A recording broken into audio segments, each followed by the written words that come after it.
Hello, I'm Tom Ferguson and welcome to The Fundamental Molecule. This show explores the intersection of water, technology, and entrepreneurship. Each week, I interview innovators, experts, entrepreneurs, and investors in the world of water, helping us understand where this trillion-dollar industry is headed. These are the stories of the people building the future of the world's most valuable and fundamental resource. Disclaimer. Tom Ferguson is the managing partner of Virgin Island Ventures. All opinions expressed by Tom and podcast guests are solely their own opinions and do not reflect the opinions of Virgin Island Ventures. This podcast is for informational purposes only and should not be viewed as investment advice or relied upon as a basis for investment decisions. People always bang on about disruption, and usually it's meaningless. Some very rare founders should bang on about disruption because they're actually doing it, but don't. I like to think it's humility, but more importantly, it's because they decided to go and solve a real, deeply felt problem in the market, usually in an overlooked sector, and happened upon a deeply powerful pathway of company building. Tyler Henke, CEO of Ziptility, is one of those founders. He and his team noticed that the market, and especially the software market, didn't build, excuse my French, shit for the people who make the small communities of America function, the utility operators. They were forced to run these systems according to whatever needed fixing that morning, with post-it notes, bits of paper, and if you were lucky, a 1997 Dell PC. Tyler correctly saw the potential for an excellently designed, mobile-first, user-generated operating system that could help these amazing professionals do their jobs easier, better, cheaper, more collaboratively, and reliably. He's an amazing guy, and it's an amazing platform. Tyler, welcome to The Fundamental Molecule. Thank you so much for being here. Tom, thank you. Great to be here. Excellent, excellent. As we start with the story, the context, just walk us through your story so far, what led you to Ziptility, the highlights of building it so far, and maybe you can cover in the initial answer, just what is it you're building and why? Yeah, absolutely. So my background is not in utilities. I am a lifelong entrepreneur. I went to school, studied business, did a number of different small businesses after that, did some technology stuff in school, decided to start a technology consulting company. Essentially, we built apps for other people, always sort of with the intention that we would start a business in some sort of interesting niche. I knew I didn't have a ton of interest in doing sort of a consumer business, but frankly didn't have a whole lot of interest in getting a job either. So our intent was to try to find opportunities that we could eventually maybe scale into a business of our own. So starting this business was entirely selfish at first. We went to work for a GIS consulting company in Indiana after seeing sort of how their customers interacted with their product. It was really unique. And as we were doing so, eventually started a new product line for them. And I met my first small water utility. It was really from there that I think we very quickly knew that this was a place that we wanted to spend more time. Again, selfishly, I think we thought this was probably the niche that nobody else was thinking about based on how much they seem to be struggling with technology tools. But I think the thing that kept us there was the people. I know I've talked to you about that before, but I sort of had made a career around inserting myself into things that I didn't understand. I felt more accepted and embraced here, which was by far the industry that I felt like I understood the least, and really just got to meet some super interesting, hardworking people. What Ziptility does is we essentially provide a digital platform for those folks, specifically small water and wastewater utilities.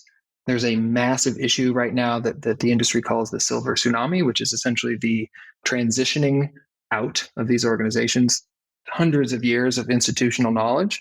We sell technology tools to help either those folks maintain their legacy by cataloging all the things that they know for the next generation, or unfortunately, more often, helping that next generation sort of pick up the pieces and build with their team a source of truth that they can use to make better, smarter management decisions long term. Absolutely fascinating. There's really a lot to unpack there. I want to just stay with the small utilities for the moment. Just give us an idea I think this is one of the most underappreciated facts in the whole of water is actually how these utilities that serve tens, hundreds of millions of people, how are they actually run? Give us an idea of like kind of the practicalities that goes on within a small water or wastewater system. Yeah, sure. I'll start by sort of describing the scene that I experienced when I first walked into this organization. I lived at the time in a college town, about 100,000 population. City of Bloomington had its own utility that I purchased my water from. I didn't know that there were, I believe, 7 others in Monroe County that served much smaller populations. Yeah, mind blowing. So I thought all utilities in the world looked like the one I was used to. Yeah. That is very not true. Many of our customers and folks like the utility I'm describing here, these are teams of between 2 and 10. These are tiny offices. They're usually sort of little garages on the side of a highway with a bunch of materials soaking out in the sun behind them. These are folks that are spending most of their time outside, a little bit of time behind a computer, maybe taking a little bit of cash from their customers.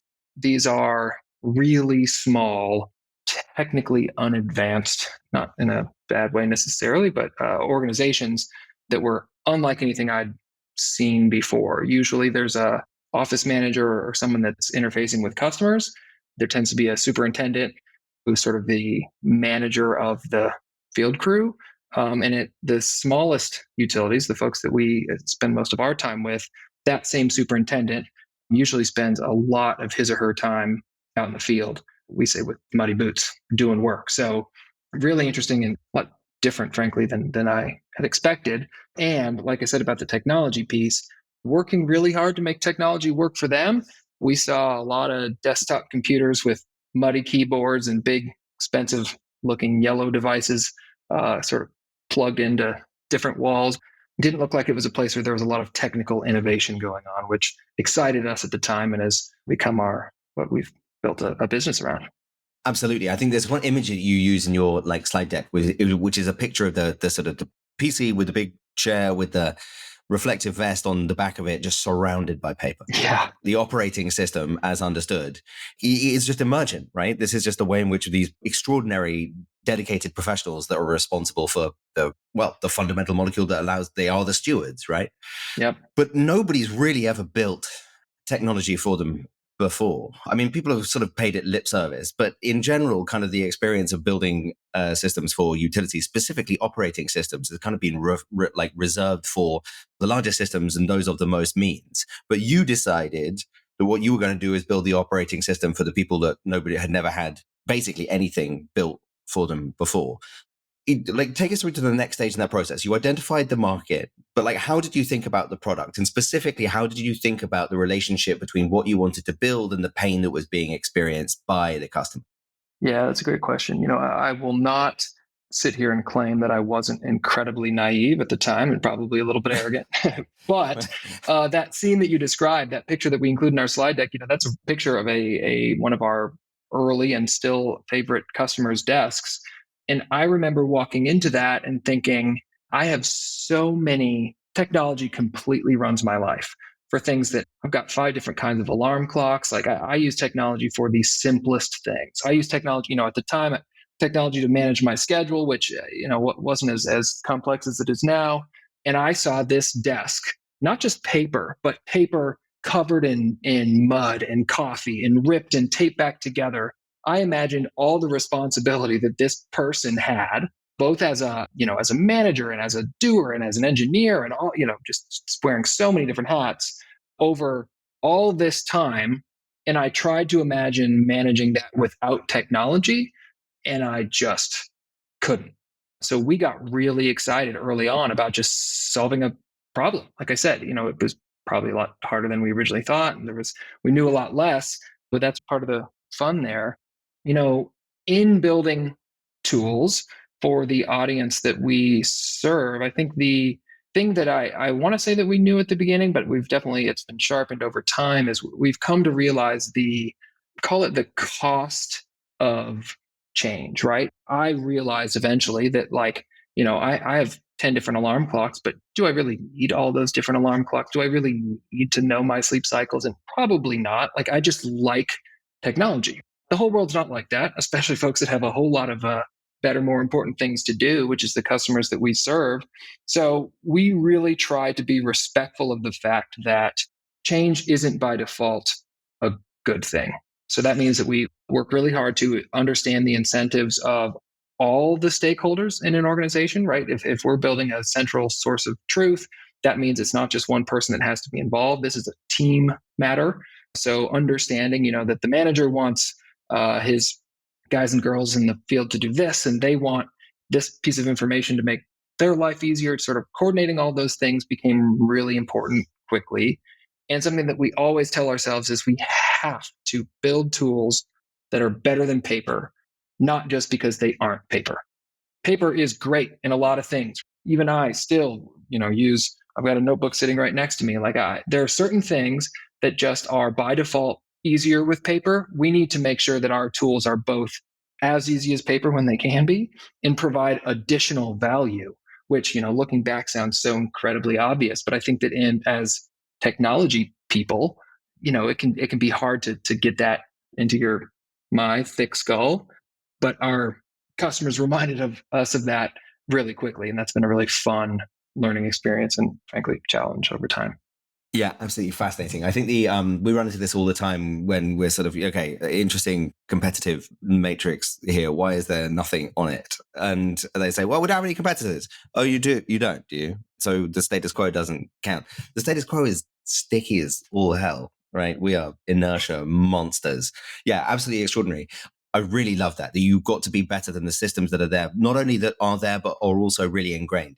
So one of the things we admired most about you guys when we got to know you was your degree of, well, firstly, customer discovery, and then the maintenance of contact with the customers after the fact, once they become customers, once they were on the platform. Often it's like, well, they're here now and they're not going to go anywhere, so I'm just going to go off and find a new one. You spent a lot of time with the people who were the first to the platform. Can you talk us a little bit about how you did that, what your thought process was, why it was important? I'd say that first, it was absolutely out of necessity, right? We decided to build a business around solving the problems of a certain kind of person, much more so than we did to solve specific problems. So we needed to spend a lot of time with our customers to understand the kinds of problems that they had.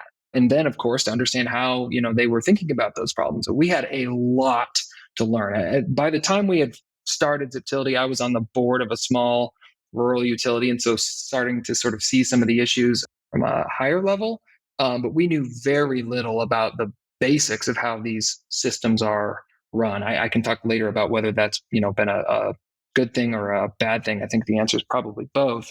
So we had to spend time with our customers just sort of out of necessity. We also learned really quickly that was important to them, right? You don't decide to be a water wastewater operator just because you couldn't think of anything else to do, right? These are folks that work really hard. The testing process is super difficult. You have to spend a bunch of time in the field. They don't get paid nearly enough. These people really care. And we learned that sort of the fastest way to building a connection with them was to ask questions, which, because of the reasons I mentioned earlier, was really helpful to us because we had a whole lot of them. So that's sort of the initial why. We've also learned too that as we help them kind of manage change, it's not just the technology. Another thing that we think makes us different and special is that we try to help through our product sort of manage the entire administration process of a tool like this, because these are not tools, again, that people use as individuals. So it became really important for us to have close relationships with our customers so that we could better understand how these tools would be implemented and then try to productize as much of that as possible. We always tell people that, Ziptility is like a personal trainer, right? Anybody can teach you how to do an exercise, but we're trying to productize the entire routine. We tell you that you need to do this exercise with that exercise for your body and your goals, and we're going to hold you accountable if you don't, right? That's a different approach that we had to know a lot about our customers in order to apply. And we learned pretty quickly that was going to be necessary to sort of beat our biggest competitor, which, as you said earlier, is frankly status quo. Absolutely. So just give us an idea. I want to be clear for people listening about exactly what the product is, because it's great and you should just check it out at the Ziptility website, obviously. But take us into the boots of a member of a field crew.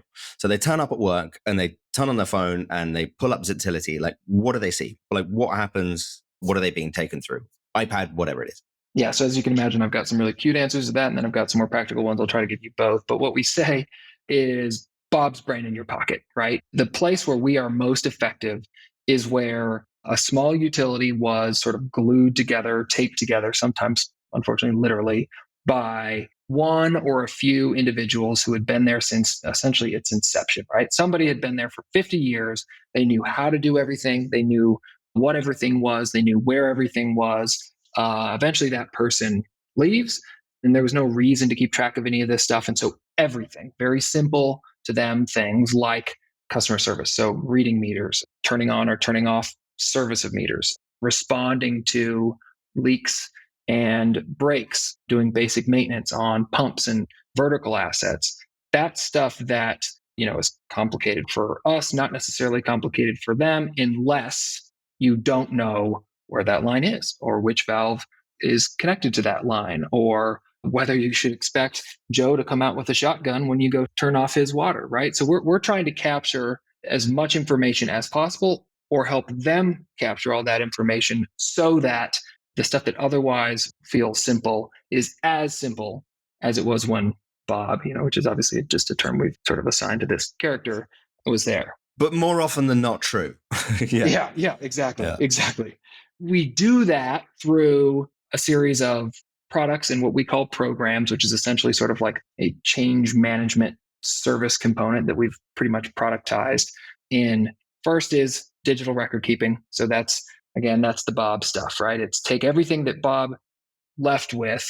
Let's try to find it from paper and from digging and from talking to old team members. Let's put it all into one place. That's sort of where we start. And then we have other products for work management. So better, faster customer service, reminders around preventative maintenance, managing maintenance routines, things like that. We can help you manage your inventory and purchasing. Like I said, a lot of these folks have just piles and piles of stuff in places that are literally sitting outside, because if they don't know what's in the ground, they don't know what they need to purchase. It becomes a really big issue. And then what we call asset management, but essentially capital planning, sort of the last step in the digital journey, is now that you know all this stuff, you know what's been done to it, and you've done enough of the right things, let's start helping you build a plan for replacing these assets more efficiently. So everything starts with source of truth that is helpful to everyone, especially the folks that are, really doing the work, but it's simple stuff. We're talking, is there going to be a rattlesnake when I open that meter pit? Does this meter pit always get hidden by a garden gnome? Does this valve, it feels sticky? Is it supposed to be sticky? This isn't rocket science, but it matters a ton. And what we found is by getting people involved in that process, dealing with the sort of like helping them come from, frankly, sort of operating worse than status quo, right? If Bob is the status quo, if we can help them from, negative whatever to sort of this place of equilibrium, then all of a sudden everybody's excited and bought in about innovation. And that's when our other products and programs come into play. That's really fantastic. And I just want to make sure we really communicate the size of this market. 150,000 water and wastewater systems. I mean, how do you think about the market size and its structure? What's addressable for you? Like who are you going after? Because I think for people who aren't aware of this within the US, which is basically everyone outside of water. Sure, yeah. Because it's crazy. These numbers can be difficult to find exactly, but essentially about 150,000 water utilities in the United States. The numbers of wastewater systems are harder to come by. I think there's 16,000 wastewater treatment plants. So there's significantly fewer, but still a lot more than there are really any major utilities in other countries. 57,000 of those are what are called community water systems. So those are, sort of your typical like towns and municipalities. They serve the same population all the time. We think so 96% of all of those serve fewer than 10,000 people. We think all of that is addressable by us, frankly, as well as eventually some of the larger ones. Our sweetest spot, though, is between 500 and 5,000 connections. That's a much smaller number for now. That's based on this sort of silver tsunami and the rate at which we see certified operators come and go. That's the critical event that allows us to sort of land and then expand into all of these other products. So it's sort of our beachhead. But knowledge retention is something that is important for every system anywhere. So we have our smallest customer has 6 connections. We have a number under 50. And we serve communities with more than 100,000 connections too. So these are problems that are not just applicable to some part of the market. We prioritize certain things for sales purposes, but we think there's huge potential. And all of those people do a lot of things and spend a lot of money and sometimes waste a lot of money. So we think that the expansion opportunities are pretty tremendous too. Staying on the idea of sales, talk to us a little bit about what you've learned about the art of sales to municipalities. Maybe like the relationship between the acquisition of customers and then the lifetime value of those customers kind of over time. How are you thinking about that whole equation? Obviously, that's been very important thing for us to learn to understand. I think that a few big takeaways. One is that our best customers sometimes aren't shopping. So we've really, really had to learn to understand their problem, sort of like communicate their problem in a way to them that they understand, that doesn't feel like accusatory, but that they know we know. And then we have to convince them that they deserve it and that their stakeholders will be on board. That sounds, really complex, and we found that it actually doesn't have to be. Traditionally, I think of most folks that sell are sort of, again, competing with other software vendors. In our case, we're not. We're competing against status quo. We're competing against politics. We're competing against, frankly, sometimes denial around these problems because we serve a customer that's just been, shoveling crap for a really, really, really long time. That's been really important for us. We also, somebody said once that rural water moves at the speed of trust. I would argue that most of sort of government, definitely though, water and rural water moves at the speed of trust. They're used to buying in a very different way than most sort of technology consumers. And they buy locally. They buy from folks who they've known dad and son. They buy things that they understand. So it's really important for us to establish trust early in the relationship. We do that by what we call anti-selling. We explain very transparently to people that sometimes we can quantify this ROI in a way that you just wouldn't believe. Sometimes we can't. Some customers are great. Some folks probably shouldn't buy us. We tell them that right up front so that they feel less like we're playing some sort of competitive game. And we give them opportunities early on to meet our product and our team. And what we found is once we do, and they are able to sort of like convince themselves, with our help, of course, that this really isn't so scary after all, they think that we're not trying to strong arm them too much, everything changes. There's a point in our process where all of a sudden everything gets really easy because they see what we see. But we've worked really hard to sort of obviously kind of front load that moment and understand what it takes to uncover it. Absolutely fascinating. It really is. It's an extraordinary trust-based sale. And sometimes it takes time, but obviously the compensation for it on the other side of it, taking time to kind of come in. But actually with you guys, often it doesn't take that much time, as we've seen in the last couple of months. Yeah. Talk about the stickiness of the relationship. The idea being that once you're in, as long as you do a good job of delivering on that value proposition, like you can be their operational partner for many, many, many years. How you think about the maintenance of that relationship. And then maybe we can segue into the sort of customer success part of things, which underpins the success and the longevity of that relationship. Yeah, I think there's a couple factors to that. I mean, first is the sort of the trust piece, right? Which isn't necessarily like a perfect moat, but we think we've gotten really good at sort of developing that relationship very quickly on the front end. Once we get in and we can position ourselves to sort of prove everything that we promised them from the outset, you build a trust there that's just really, really exciting. I think, for us, and you touched on this a little bit earlier, we can come back to this later, but there also is we sell not just a product, but a community. And we're something that folks want to be a part of, which is something that's a lot stickier, I think, than some others and something we're really proud of. But then there's also just the level to which we're ingrained in their organization. We touch so much of what they do. And we try to be very upfront early on that we have no interest in sort of like tricking them into being stuck with us forever. And, there's 100 ways out.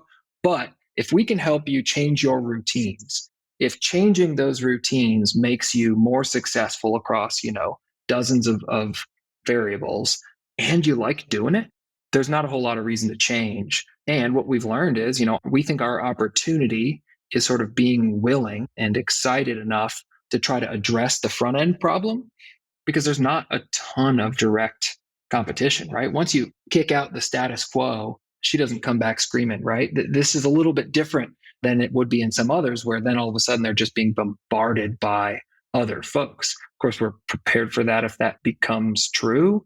But, we've heard customers say over and over again, they have no interest in looking.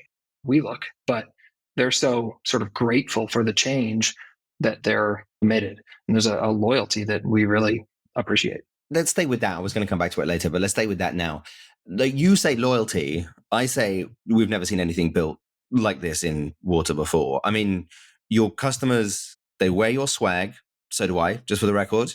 People have seen me running around Prospect Park in my Ziptility t-shirt. I'm hoping I might one day get one of those great hats, despite... Heck yeah, absolutely. Being... Absolutely. They refer to themselves, I know maybe not all of it, they refer to themselves as Ziptilians. And on more than one occasion, you have had requests, nay, demands by your customers to be able to invest in your company. Like, that is vanishingly rare. Like, how do you do that? I mean, I know it's going to be a little bit of a summary and a précis of maybe a lot of what you've already said, but it's not to be underestimated how valuable that is. Like that kind of feeling that you can engender in your customers. So anything you want to say about it? I'll tie that back quickly to the point before, which is I do think that that's really important because that allows us to build product stickiness. I probably didn't give enough credit earlier in this to the fact that another thing that we work really hard on is our products improve with other products, right? Like our ROI is better if you use this tool for A and then for B, 1 + 1 = whatever, more than 2. 85. Yeah. And we can earn that with this sort of like trust and demand that we'll admit is, we think, really unique. We have learned to capture it, embrace it, and magnify it. We don't deserve credit for understanding exactly how it all happened. I think that looking back, though, we serve a customer that doesn't get nearly enough respect. We always tell people that folks that we serve think of themselves, and deservedly so, as first responders. But when I've seen the pictures, right? I know exactly they're soaking wet, middle of the night, Christmas Eve. Nobody thinks about that, right? When I have a main break in my neighborhood, I'm not happy. I'm not celebrating the people that are out there fixing it. I'm pissed off because of problems that happened 100 years ago that were completely outside of the sort of, that weren't the fault of the folks that are actually out there fixing that. I think that we recognized and appreciated that fact, which is that these are folks who care way more than the rest of the world knows, and they don't get nearly enough respect. We talk about that, and we try to sort of elevate the industry, right? We saw that there were brands for lawn care, for electrical workers, for, every corner of construction. They're sort of like, if you're wearing a John Deere hat, that says a little bit about what you spend your time doing, what you care about, whatever. We felt like there was an opportunity for that with water workers. Now, it sounds arrogant to assume that our little software company is going to be the John Deere of water, but that was a goal that we thought, no harm in trying to pursue that. And they want to be a part of it because right now, the only sort of community that they have is like a annual conference with the folks that certify them, right? Like there hasn't been sort of an organic community in this industry before. And it's something that we tried to create, and it has worked. Like you said, so much so that we joke that, people buy our software just so they have access to the intercom button so they can ask us for more hats, which we hope that we can provide a little bit more value than that, but we're really happy with that side effect.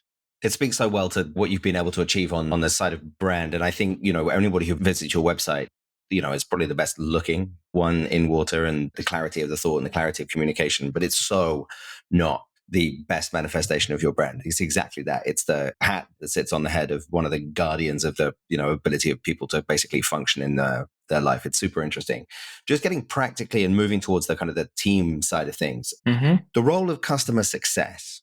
How have you thought about it, and how are you thinking about it over the next kind of like 12 to 24 months as you guys, look to like wind the business up to where it can be? Yeah, it's everything. We joke about that too, right? Like our whole team is customer success, but just with, different flavors. Like I've made a couple points so far today, right? That our best sales process is not selling, which is well delivered from anyone in customer success. That part of the stickiness and the sort of impact that we can have with and for our customers is in change management. And that once we're in and have built that trust, then everything gets easier, right? Because we're selling sort of, I don't want to say fear, but we're selling like response to our initial value prop is harder to quantify than everything we do after that. And so that it frankly becomes easier. And once you have that trust, it's something that we can guide our customers through. So it's hugely important to us. We've kind of stumbled into that too. It is a major part of our team. We always tell people that, the product's job is to sort of automate a lot of the work of customer success so that we can go deeper and not be, Jason on our team says, beeping and booping, because we don't want to spend time configuring. We want to spend time empowering. And I think we've been able to do so far, and we'll only continue to, which will allow our team to get deeper and deeper. And I think that what that will create is a relationship with our customers and an understanding of their problems that's super unique, honestly, anywhere, but it's probably especially in this industry. And that's something that for our sake and theirs, over time, we really do hope to capitalize on. We think that the industry, you could have a pretty gloomy outlook on a lot of this stuff. And we think that folks being sort of bounded by our tool and common ideas and community can fight back in a way that they might not be prepared to do so quite yet. And I think our customer success team will have, even if indirectly, a major part in our attempts to help there. It's fascinating. And I think you've done such a good job. I mean, Jesse runs customer service. I also want to give a shout out to Stephen, your co-founder and CTO. I think we're very, very struck by what you said about coding in the on-ramps to the next, making the sequence of elements of the platform greater than the sum of the parts by virtue of having good product design and then product delivery. I think it's a really, really important part of the story, understanding from the start about how all of this is going to kind of fit together. It's really impressive. And then on the team more generally, I mean, you're a very impressive, very high functioning group, but small group of people. Like, what have you learned about the assembling of a team? And how do you think about, industry insiders versus outsiders coming in to learn the industry, given that it's such a nuanced story? It's such a nuanced value proposition. Like, really understanding the behavior of your customers is something that takes time to learn. So how do you think about the assembly of the team in the context of the reality of your market? Admittedly, it's been a challenge that we think we're a lot smarter today than we were when we started. The one thing that we recruit for is interest or maybe empathy, right? So what we've learned is it is really important to have some folks on our team who get it. That's mostly because there are so many of us that don't, right? It's really helpful and it saves us a bunch of time on sort of customer research and conversation by being able to go to our sort of internal customers and ask them little things. It also is super helpful, obviously, with the trust building piece. But also, we have members of our team who have, the status quo is what they know. They're bought in. They love the idea of bringing technology to folks that don't have it. But there are norms in our industry and any that are over enough years sort of smashed into your brain. So it's important for us to have both, right? I do think, I mentioned this a little bit earlier, that our sort of outsiders mentality has allowed us to think about problems in a way that's different than anyone has before. We would be absolutely rudderless if it weren't for the folks in our team that have real experience in the field and managing organizations like the ones we serve. I think, though, that we are better also with folks who have no experience there at all, because we're able to take sort of solutions from other industries and tools and whatever, and sort of combine them with the hard, fast rules and challenges of the industry. What we found doesn't work is people that don't share our passion and empathy for sort of this first responder archetype. We really do genuinely give a crap about our customers. We promote it for our own sake, but we mean it.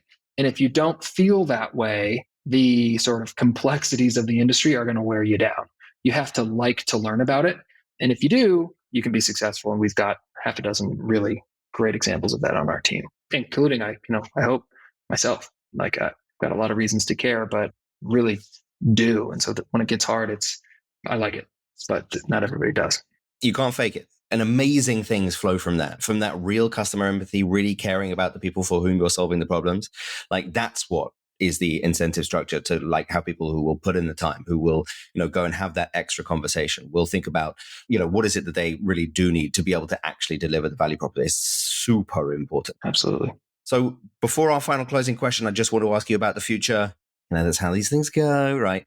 So software and other products for the long tail of utilities. I don't know whether people who are listening to this have noticed that in the US alone, and this is even before you get to people who manage other networks of fixed assets, which are potentially within your overall market size. You don't have to multiply that over 100,000. You don't have to multiply those many thousands by that higher number to get to a very large number, indeed, of an addressable market. What do you see the future of software and other products for this long tail of utilities? Maybe in the context of kind of US infrastructure renewal, because it's so important. Obviously, we agree. We think the opportunity is massive. I think that this industry, like all, will digitize. And I think it's going to happen faster than most folks think that, with the, whatever you want to call it, the silver tsunami, right? We are the folks that I was originally intrigued by, the Bobs, are being replaced by Toms or Tylers, whatever, or Marissa's. These are folks that do manage their lives. They do have multiple alarm clocks, right? They do think differently. And so they sort of are drawn to technology for productivity and sort of just management purposes. I think, though, that the biggest opportunity in water technology isn't in decision-making or in, maybe I don't mean decision-making, but it isn't in productivity, at least. It's in helping them do the things that they've already been doing better, right? Like we help you manage your team, but we think we can help you buy stuff. We think we can help you. Essentially, I think technology will be used to improve legacy industries in a way that's super, super exciting. You mentioned the infrastructure stuff. It's going to cost $1 trillion to get sort of back up to speed. That's not going to be spent on productivity software, but it is going to be spent. And we can make that spend and we can make those processes a lot smarter and more efficient. And I do think that there's big bucks there for a lot of folks, and we're excited to be a part of it. For sure. I mean, thematically is the way in which we think about the industry. I really couldn't agree more. Okay, the final question, Tyler.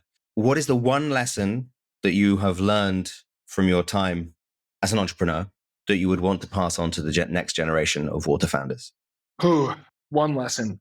I think there've been a few, eh? I'm going to skip the cliche and say trust your customers. I'm not going to say that the listen to your customer piece. I'm going to cheat and give us 2 because I think I've been saying that this whole time. But do that. I've been, as much as I say I do that, we don't do it enough, and we've gotten our butts kicked by it.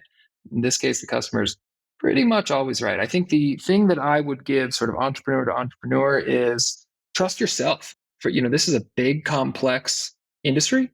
There's a lot of stuff I didn't know. I'm a relatively new entrepreneur, but what I've learned is somebody's got to stay confident the whole time. And sometimes it's okay if you don't know. I think that I've been I've been nervous about what I didn't know, and that's impacted our decision-making at certain places. Not that I am always right. In fact, I usually am not. But I think if I had been more trusting in my instincts all along, we would have skipped some of our more difficult stages. And that's something that I try to remind myself all the time. You don't have to be arrogant to trust yourself. It's the best thing you can do for the rest of your team and your customers. And I think more people need to be reminded of that. And I'm very appreciative of the BIV team for helping me sort of stay the course and remember that myself. I think that's really wise, especially when that your instinct has been trained on a huge amount of information from your market or from your customer, from your product. And so once you have that, listening to the instinct is super crucial. Yeah, fantastic. Tyler, thank you so much for spending the time with us. It was really wonderful to have you on the Fundamental Molecule. Heck yeah. Thank you both. Shout out BIV. Awesome. Cheers. See ya.